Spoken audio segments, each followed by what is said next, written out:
started a home-based service business and you have found that running a business is harder than it looks and more overwhelming than you ever thought it would be. This podcast is the best of the best information that I've learned to help grow and sustain my business. Listen, subscribe, and follow along. We can avoid the overwhelm and start creating a business we love to run. I wish we were at a coffee shop together right now because this is really a chat that I would have with any new business owner or anyone who wants to improve their business. And I would have this chat over a cup of coffee. So I have my cup of coffee right here. I drink just plain black coffee. I learned to love that during a Whole30 last year. And so we would be sitting with my black coffee and whatever type of coffee or tea that you prefer. And if you were to ask me the question, what technology should I invest in for my business, or what program should I invest in? So what type of computer, what type of computer programs, what kind of things should I be worried about in my business to have to make sure that I'm doing the best that I can before I start anything new? What should I have? And this is the answer that I would give you if we were just at a coffee shop chatting about all things business. Well, the first thing I would tell you is you have to know what your goals are for your business. So it's not enough to know, okay, so I want to buy these programs. You have to know why you're doing them. So let's say you decide to start a new website because you want to bring in a little bit more revenue and you decide you want to start something new so that you can put content on there and people can pay you. My first question to you would be, what's the end game? What's your real goal with this? Is it just to put free content out there? Because that's not a business, that's a hobby.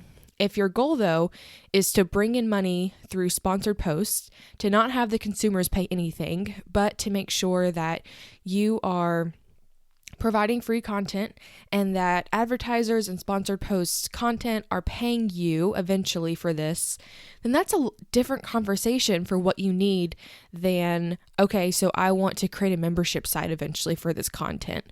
Those are two completely different technology needs that you're going to have.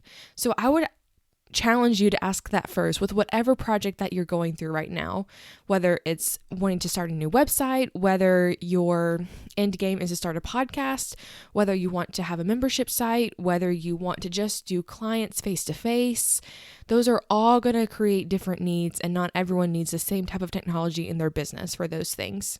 So let's go back to my first example of, let's say you want to start a website where you provide free content and where you get money from advertisers. Here are a few things that you want to think about for that.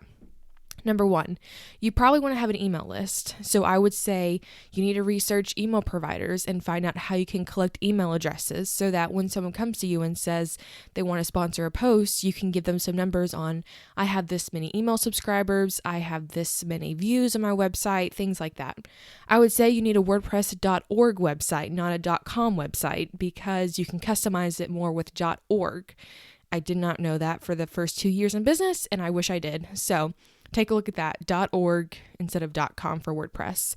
I would say you need a plugin. You don't need to worry about the feel of it. You just need to be focusing totally on creating that free content to put on there consistently every single week for your target audience. Another thing I would want you to think about is, what problems are you having right now?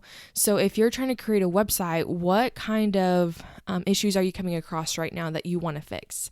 Is it that your target audience has questions about how to do something and maybe you do need to put some videos on there? Maybe that next step to solving those problems would be to create a YouTube channel. Well, you might need technology for that, but as long as everything aligns with what your goal is and what your end game is, then it's fine. But I would encourage you to make sure that you are looking at all of those things instead of just deciding, well, if I'm going to have a website, I have to have all the things that everybody else has, because that's just not true. You always want to make sure that technology is solving your problem instead of creating a bigger problem for you in the long run. And if you're applying technology to any type of problem that you're having in your business, you have to ask, is it going to make the situation better? It has to be able to solve your problem. It has to be able to create a better result for you because it's a tool like anything else. You wouldn't want to go out and redo all your landscaping in your yard and go buy all this huge equipment that people use on creating new roads when all you need is like a shovel. You just want to make sure that you are really dissecting the problem, problem and really thinking through what type of technology that you need. That might be a weird introduction for a technology podcast, because you would think that I would be suggesting, oh, just go buy all the technology and find out ways to use it, and it's all wonderful. And a lot of it is. A lot of it's really great. But you want to make sure that you are really solving the problem in your business and whatever you're doing. You really want to make sure that you're solving the problem so that you can move forward in your business instead of it holding you back and really stressing you out even more and have to learn all this new technology in your own business. You want to make sure that any type of technology that you buy from here on out aligns with your objectives. So like I said, just what are you trying to accomplish? And you want to make sure that you can manage the technology. You want to make sure that if you're using the technology, that you understand how to use it and manage it, and make sure that if there's a new license that you have to buy every year, or if it's a monthly subscription, or if you have to understand how all the back-end things work on it. Heaven forbid you have to learn code, because I just don't want to do that. So if you have to learn anything like that, make sure that you have someone in place to manage all of your technology, especially even if you are doing something like a membership site where you are having recurring payments. So you're collecting credit card numbers and you have a program that's storing them. You want to make sure that the security is really high on there, is because people are trusting you with that sensitive information. So you want to think through those things as well, of how am I going to manage all this technology that I'm using?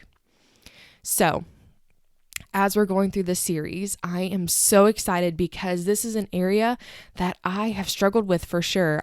Whenever I first started in business, I fell into the trap of just buying things because I thought, okay, well, if I buy this program, it'll be better because I can do this. But I didn't have a plan on, okay, so now I have the program. How am I going to use this program effectively, and how am I going to really maximize this capacity, and how am I going to keep up with the content schedule?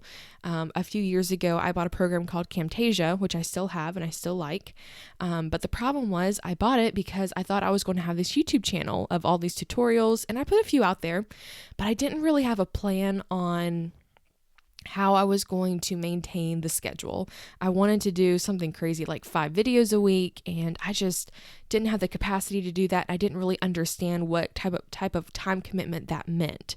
And at the time in my business, I didn't need to be doing that. I needed to be focusing on client work and on one-to-one connection. But I am in a place in my business now where hopefully I'll be doing more videos like that since my business has shifted. But I still have to ask myself, how am I going to maintain that schedule using that program? And the program makes it easy, so I'm glad I have it. But you just want to be thinking through those things of, okay, so if you want to start this YouTube channel, let's say you buy this really nice video camera. Okay, so if you spend like $1,000 on a video camera because you want to have a YouTube channel, you want to make sure that you have the time to create the videos as well, instead of spending money on the camera. And for that situation, it might mean that you rent a camera for about 2 weeks and you see if you can batch record all of your videos for the first quarter of the year. And if that works, and if you have great success, maybe the next time you rent it again, and then you start to make a little bit of money so you can save up to buy your own camera. And just taking those baby steps towards purchasing technology, maybe that's a little bit more expensive, so that you can actually use it in your business better, instead of buying all these things and having all this guilt of, gosh, I bought all this stuff and I haven't actually used any of it, and my business isn't doing very well. And most of the time it's just because you're not focusing on the right things. So I would encourage you with that as we are going through this technology podcast. Number one, make sure that if you're using technology, that you understand the problem that it's solving. Don't just go into it not understanding the problem, but thinking that you would like to have this. Make sure you understand the problem and how you're going to solve it.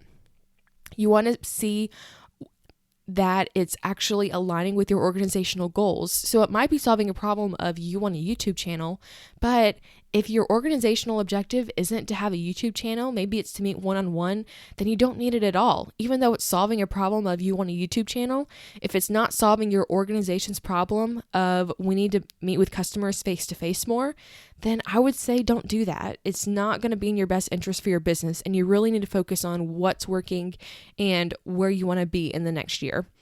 And you want to make sure that you know how to manage the technology, whether it's something online or whether it's equipment that you have. You want to make sure that you understand how to use the technology, or that you can learn how to use it, and that you're actually managing it the best you can, because that stuff is not cheap and you don't want to be spending a lot of money on things you don't understand how to use. So that is my encouragement for you on this Friday, is to make sure that whatever technology we talk about in the next few months on this podcast, that you are actually using it for your organization's benefit. And maybe you don't need a whole lot of technology, and that's fine. I don't want you to think that just because it's out there, you have to have it for your business, or that because someone else in your industry uses the technology, that you have to have it as well for your own business. So I would definitely encourage you to dig deep into your goals and objectives and think through where you want to be at the end of the year. I've done this in my business this year, and it's already been so rewarding to be able to say no to things that I know are not going to help me out, even if they're really great things, even if it's a really great new technology update type thing. So that is my encouragement for you today, and I will talk to you again next week.